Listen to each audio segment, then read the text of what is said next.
Dalam konteks pekerjaan, majikan akan memproses dan mengumpul data peribadi pekerja untuk pelbagai tujuan. Antaranya untuk mematuhi undang-undang, untuk membantu dalam pemilihan pekerjaan, latihan dan kenaikan pangkat. Untuk memastikan keselamatan diri, peribadi, kawalan kualiti, perkhidmatan pelanggan serta perlindungan harta benda. Data-data tersebut menyebabkan faedah pekerja, gaji, rekod cuti sakit, cuti bersalin atau penilaian prestasi dan lain-lain. Oleh itu, dapat kita lihat bahawa data-data peribadi pekerja adalah sangat penting. Mengapa pekerja perlu memastikan data peribadi mereka dilindungi oleh majikan? Yang pertama, untuk mengelakkan penyalahgunaan data peribadi. Perlindungan data peribadi bertujuan untuk memastikan keselamatan terhadap maklumat yang telah kita berikan kepada pihak-pihak tertentu agar tidak disalahgunakan. Nama, alamat rumah, alamat tempat kerja, nombor kad pengenalan, nombor telefon dan nombor kad kredit yang boleh digunakan oleh pihak yang mempunyai akses terhadap data tersebut tanpa keizinan terlebih dahulu untuk tujuan yang tidak diingini. Yang kedua, merangsang dan meningkatkan tahap kepercayaan dan integriti terhadap majikan. Dalam mengendalikan data peribadi, majikan perlu menunjukkan perhatian yang sama kepada setiap maklumat pekerja. Majikan perlu memastikan data pekerja tidak diketahui umum.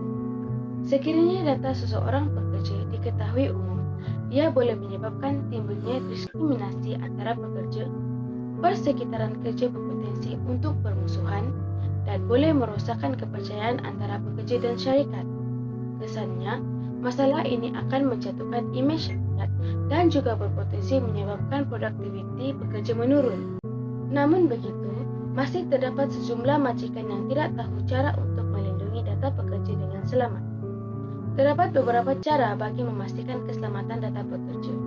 Yang pertama, majikan perlu sentiasa menjaga kerahasiaan data peribadi pekerja dengan cara melakukan kemaskinian data, menyediakan perisian antivirus bagi menghalang penggodam data, dan mengawal serta menghadapkan kaki tangan untuk mengakses data peribadi pekerja. Selain itu, majikan juga perlu memastikan supaya data pekerja tidak disimpan melebihi daripada tempoh masa yang ditetapkan. Majikan perlu melupuskan semua data peribadi pekerja yang tidak diperlukan dan haruslah sentiasa menyelenggara rekod pelupusan data peribadi tersebut bagi memastikan tiada sisa data yang tertinggal. Dan yang terakhir, majikan perlu memastikan data pekerja itu sentiasa betul dan terkini. Oleh itu, majikan perlu memaklumkan kepada pekerja supaya sentiasa mengemaskini data mereka mengikut tempoh yang ditetapkan. Untuk mengemaskini data, majikan perlu menerangkan kaedah mengemaskini data dengan jelas atau majikan boleh menyediakan borang untuk kemaskinian data.